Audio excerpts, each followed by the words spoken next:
ADRA yn albwm arbennig iawn i mi, ac nid yn unig oherwydd mae hwn o fi'n cyntaf, ond achos bod y gerddoriaeth wedi dewis mor ofalus i gynnig un dod ac amrywiaeth. Mae'r albwm yn edrych ar yr un pryd ymlaen ac yn ôl, a'r tu mewn a'r tu allan. Mae'n edrych ymlaen ar ddyfodol diwylliant Cymru ac yn ôl awreiddiau diwylliant hwnnw. Mae'r darnau'n gwrthgyferbynnu ei gilydd ac yn ategu ei gilydd. Maent yn herio ac yn cysurol.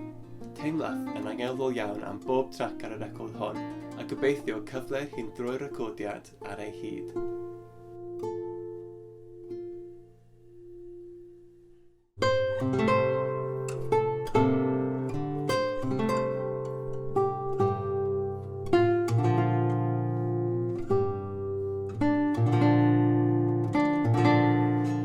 Calon y record yw corff o drawsgrifiadau a addaswyd ar gyfer gitar o dabl-nodiant hynafol Cymreig, llawysgrif Robert Aphew.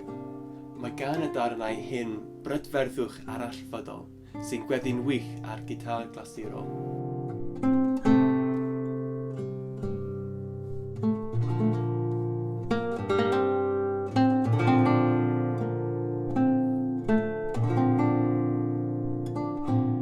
Ochr yn ochr â hyn, bydd fy nghyfaill a chydweithiwr, y cyfansoddwr gwych o Wyddel Anson MacDonald, yn cyfansoddi set o amrywiadau sy'n seiliedig a lawysgrif Aphew.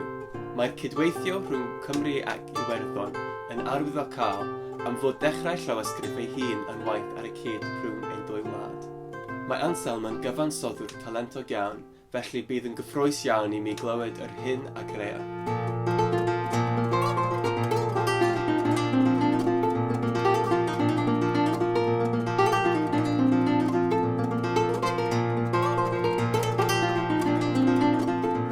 Traddodiad sydd ar llawer iawn yn gyffredin â beirdd Cymru yw griots o orllewin Affrica.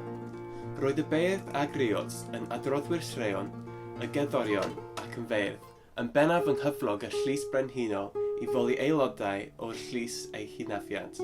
Cafodd y darnau ei dewis yn ofalus i ategu gweithiau Aphew yn gerddorol ac yn ddiwylliannol.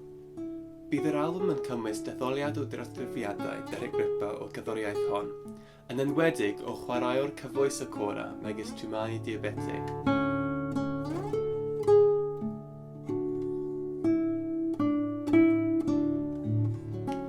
Mae Gerard Cousins yn gitarydd a chyfansoddwr o fri, a bu ei waith yn ddylanwad mawr arnaf, ers sawl blwyddyn oddi ar unig gwrdd ag erth. Mae'n fraint i mi allu cynnwys 2 o drefniannau unigryw o filodiau Gwerin Cymru ar y record hon.